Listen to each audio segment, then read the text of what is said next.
Trying to mute my phone. Oh, boy. Well, good morning, everyone. Good morning. Thank you all again for being here and for helping us update the public on this tragedy that we have been going through and living through over the past 48 hours. As you know, we were able to remove one of our victims from the site on yesterday afternoon.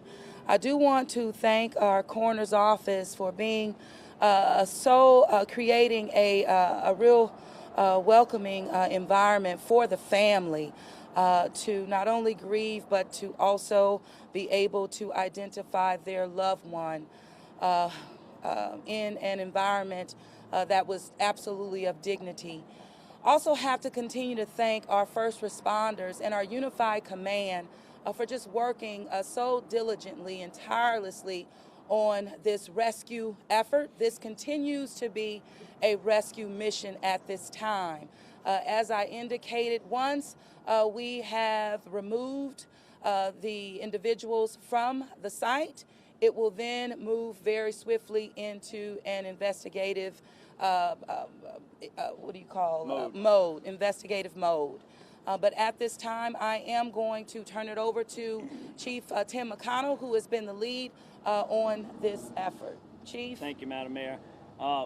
We currently have crews in the building as we speak. They're in there with some search dogs, both some live dogs and cadaver dogs. They're going through areas of the building where we believe we may have the third person we've been looking for, but we have no results of that search at this time. We also have two different crews of engineers in there who are working to help us stabilize the building to figure out how exactly we're going to go about doing that. I do not have a report from that this morning, but we should have that shortly. But that's exactly where we are right now, and the goal is still the same. Obviously, we're in rescue mode, look for this person that's missing, get the building stable so we can continue to obviously do the recovery of the one person that we do know is deceased in there. But it is still a very, very dangerous building, a very dangerous situation. That tower is still heavily damaged and unsecured, and we're a long way from being in a safe mode. So we're asking people, and you'll hear it again and again here, stay out of that area. Don't come sightseeing. We have an established collapse zone. We're asking everybody stay out of that. That area is evacuated. Stay out of that area, and we have a block beyond that because obviously when debris falls from that height, it can travel a great distance. So once again, this is we want people to be safe.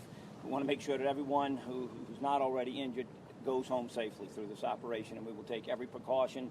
We have some of the best engineers and demolition people in the country who have been brought in, and they are here on ground with us and helping us. So thank you very much. No, thank you, Chief. You want to give us an update, Chief Ferguson? Absolutely. Thank you, Mayor. Again, New Orleans Police Department continues to operate in a support status with the fire department in this unified command. We do continue to have this collapse zone as Canal Street being closed from Baronne to Saratoga and Rampart being closed from Conti to Common. We thank our citizens and thank everyone for taking heed to our words thus far. We do know and realize that today is Columbus Day, as well as some schools have been out on fall break, so we had less traffic than we would usually have. But we do expect the traffic to pick up throughout this week, so we continue to encourage everyone to stay out of this zone. We encourage you to do ride sharing or public transportation if at all possible, but definitely vehicular as well as pedestrian traffic. As Chief McConnell has already stated, please do not come to do any sightseeing. Stay out of this zone. Let the first responders continue to do their job to make sure that this is a stable situation and safe environment for everyone. Thank you. Thank you so much. And we want to hear also from our Director, Arnold, with Homeland Security. Come on. I would just reiterate what the Chief said. Good morning, everybody. The public's listening, and we appreciate that. Ready.NOLA.gov, at NOLA Ready. Sign up for alerts. Text your zip code to 888-777. We really appreciate the fact that the public's listening to us about this area and about what we're facing down here. And we're going to get you the information that we can when we verify it as soon as we can to make sure that you are, as the public, are up to date on what's going on down here. And that's our commitment to you, and that's been made very clear by the mayor to me that's what we need to do, and we'll continue to do that. And I liken this a little bit to earlier this summer when we had Hurricane Barry. We had a tremendous support from the public, and we want to continue that with this unfortunate incident that's going on over here. And we'll be here until this is over. Thank you, Colin. We know that we still have 9 adjacent businesses where their utilities have been cut off in terms of course, electricity as well as gas. That will remain intact. We also have about 37 families that live in the area that have been put up in hotels, again, in our central area as well. We are continuing to monitor our one individual that is still hospitalized. The health department laid eyes on him last night, and will continue not only to interact with him, but also the families that are tied to this tragedy as well. Councilmember Moreno was with us. The City Council has been very supportive. You know, I say that Councilmember Palmer is our chair of the hospitality of Homeland Security and Families, been on the ground. I want to thank her for that. But Councilmember Moreno, anything you want to add? No, just thank you for your leadership on this. No, and thank you for your support. So at this time, we will take questions. What's the condition of the one individual in the hospital? He is in stable condition. As I mentioned on yesterday, he did undergo surgery. He was watching the Saints game when EMS, Dr. Nichols, and Dr. Vegno visited him on yesterday. As you know, he was an employee and was on site, but we will continue to stay in contact with him, absolutely, and making sure that he has the supportive services, because this was absolutely a traumatic experience. Question for the chief. I know you've had crews that were able to get inside the building, sir, but I'm curious, how much of the building is still too unsafe to search? The entire building right now is in very, very precarious situation. Because it's a life safety issue, it's a rescue, we are putting our folks, in somewhat risk. It's way different than when you start trying to deconstruct this building. As part of it will absolutely have to be done. When you're in rescue, you're trying to get people out, you take a little bit more risk. And obviously to figure out how you're going to stabilize the building, we're taking some engineers who've agreed to go in with us and do evaluation. But it is still a very dangerous building. Do you feel like you're getting closer to finding this man? Well, we hope we are, yes. We got some more information that we think we might be closer to where he is located, the one that we haven't been able to locate yet. Chief, while you're out there, actually, just a quick question about recently there were some protests at this particular site by an electrical union. There were concerns about the workers being employed on site. Is there anything you can tell us about the project's history, inspections, permits that were taken out at this location? I don't. I mean, it'll all be part of our investigation. We know the job was filed with safety and permits. We had an inspection there as recently as, I believe the last one was September 24th. So, the job was filed and being done. That'll have to all come from safety and permits, and it'll absolutely be part of our investigation. But they didn't find things that shut the job down. And there's rain in the forecast. How's that going to affect your... Absolutely, one of the things that our folks were looking at today. Anything that would add weight to the building is a concern. So one of the things that we're looking at this morning, there's a pool that's up there, and making sure that doesn't get any water in it, pumping it out, putting a hole in it, whatever it takes to make sure that it doesn't add any weight to the building is a concern. Right, and also looking at not just rain, but also wind. Yeah. Wind's a huge factor, particularly with the crane. Speaking of that, what is the latest on the stabilization effort with the 2 cranes that are being... That's what those engineers are up there doing today. So the steps would be stabilize that crane first, be able to take the loading off of it, and then work to be able to dig through some of the rubble. It looks like it's leaning farther today. It is not. We absolutely have some of the most sophisticated equipment on the crane, and people monitor that, and they are equipped with the radios from us, and we have a procedure for evacuating that building. Immediate evacuation through radio use and through air horns. It's a process that's part of our standard operating procedure. So everyone who enters that building is trained on that. The person who's monitoring that equipment is trained on that, so they can signify right away to get out.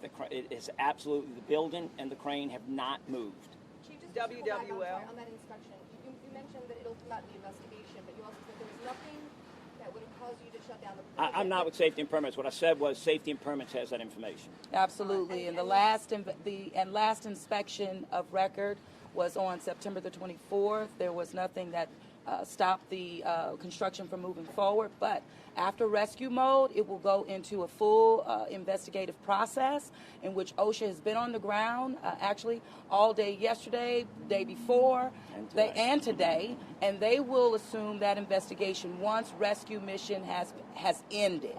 Okay, full investigation to come, and we're going to be as cooperative, as necessary to the fullest extent as it relates to the city of New Orleans, but understanding accountability is at the heart of it. And that starts with a full investigation, and one with the process that we can stand up to. All right, one at a time, please. One at a time, please. WWL and then Rosa Flores, CNN. Chief, you said you're getting closer to finding the man. Where exactly in the building do you believe that person is located? He's in an area where there was part of the collapse, so on the Rampart Street side. So that's where our crews are looking. We're concentrating right now. Any ETA on that stabilization? Sir. You've only seen one. Is the other one as a redundancy, or how will the other one be used? No, the goal is to use both cranes, but once again, we're leaving that to the engineers. But yeah, the goal is to use both cranes to help stabilize, move equipment, move people, putting people in baskets, because obviously it's risky to put people on the platforms. Do you have the identity of the body that was recovered? That'll come from the coroner's office as in any fatality. Can you say Telemundo? Can you say how many Hispanics were affected overall from the I do not know. I don't know the nationality of the individuals that we're dealing with. Mayor, do you know anything right now that would cause you to doubt the quality of that inspection in September? Wait, I'm sorry. Do you know anything right now that would cause you to doubt the quality of that inspection in September? Well, not at this time. Based on the city of New Orleans, it's really looking up to what did we do in terms of the process for inspection. Of course, you have a construction company that is over that particular construction site, and so that will come out of the investigation, particularly that OSHA will move forward with after our rescue efforts. The city of New Orleans has been cooperative, and we will continue to because we want to make sure that the investigation is thorough and that accountability is upheld at every single level. WDSU. What is the second crane here, and when is your goal to have both of them attached to the building in a way that you feel makes it more stable? What's the goal? Both cranes are on scene. The cranes will be utilized to not to stabilize the crane that's there, but to move equipment into place to get that done. When do you want to get that? As soon as possible, ma'am. Today, if possible. Yes, ma'am. We're working right now. Our people are here right now. This is not a joke, and it's not funny. We have people that we want to rescue, and so we're telling you what we know. We're giving you all of the information as we know it, and we have experts that are on the scene on this job that we really do have strong confidence in, as they were on the ground in New York after 9/11. And so we're going to adhere to the experts as well. So we're going to, as soon as we know more, we'll give you more. The next update will come around 4:30 this afternoon. And we appreciate you all for not only being here, but for continuing to be engaged as we move forward with the rescue, get our people out of there, and then, of course, the next step, full investigation. All right, one last question. Where the site is? I know it's far off, but demolition, any idea as to what will happen to the site? Well, of course, demolition, right? After we rescue our individuals, our people, then, of course, that is a part of the next process. But, ma'am, we'll give you an update as we know better this afternoon at 4:30. We thank you so much. Thank you all for coming. For everyone's information, the next update is going to be on the scene where yesterday's update was. On site at the press pen. 4:35. We hope for the best.